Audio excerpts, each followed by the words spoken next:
a service of CNC Worldwide.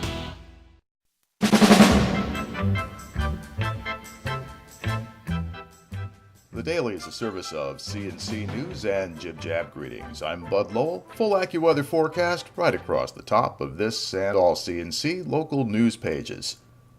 Greece citizens concerned against a racial harassment incident this week will rally against bullying and against racism Thursday afternoon.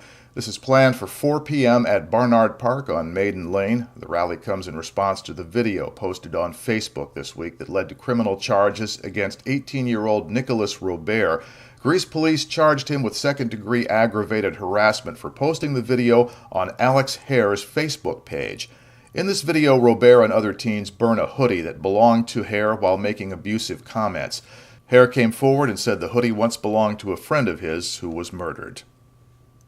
A couple of business items next. A hearing has been scheduled for December 14th in New York City on Eastman Kodak's request to enter into a financial package it hopes will get the company out of bankruptcy.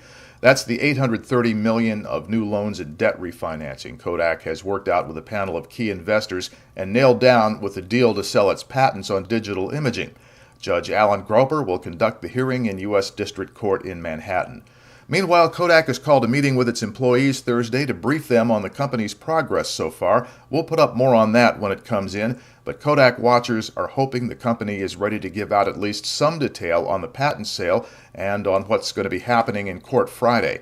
Kodak says this is part of its regular communication with its employees. Bausch+Lomb is up for sale, so say the Wall Street Journal, the Financial Times, and Bloomberg News. Asking price, $10 billion. The Rochester-based eye care company has about 13,000 employees worldwide, including 1,700 here in Rochester. The New York City-based private equity firm Warburg Pincus bought B&L in 2007 for close to $4 billion after it suffered a series of financial setbacks, and they took the company private. They've hired Goldman Sachs to handle the sale. It would be the second biggest private equity transaction since the beginning of the Great Recession. Warburg Pincus has indicated it may take Bausch+Lomb public by an initial public stock offering if it can't get an acceptable offer from an interested pharmaceutical company. Warburg Pincus has not commented. Bausch+Lomb issued a statement saying Bausch+Lomb is regularly contacted by companies with strategic interest in our company, and we continue to aspire to a return to the public markets in the future. However, our focus remains on building the best global eye health company, and therefore we won't comment further. Bausch+Lomb has been doing business in Rochester since 1853.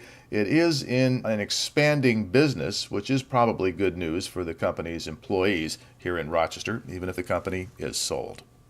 A Monroe County grand jury has indicted the Brighton teenager whose car rammed the back of a school bus in October. Brighton High School student John Zachary was behind the wheel when he hit the back of the bus on Warren Avenue. Zachary ended up in the hospital along with 3 other Brighton High students that he was giving a ride home. One of those teens is still undergoing therapy for severe injuries. Zachary has been charged with assault, reckless endangerment, reckless driving, and failure to stop for a stop sign. He was driving with a junior license. That meant he had too many people in his car at the time of the crash. The 16-year-old faces arraignment within a couple of days.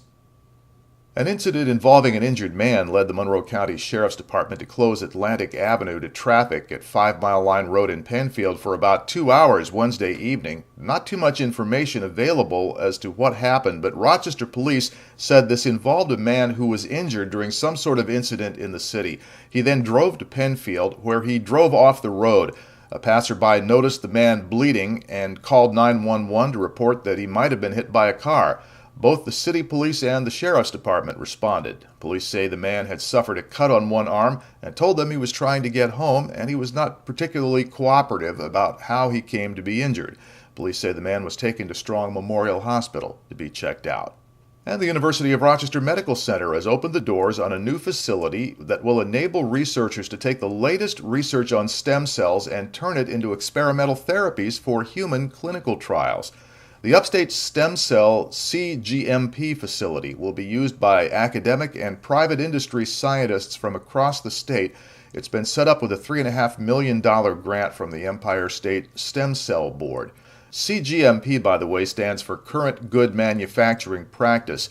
What it means is that the facility, the way it operates, and the people who work in it all meet some pretty strict federal manufacturing guidelines, ensuring that biological materials produced there are suitable and safe for human clinical trials.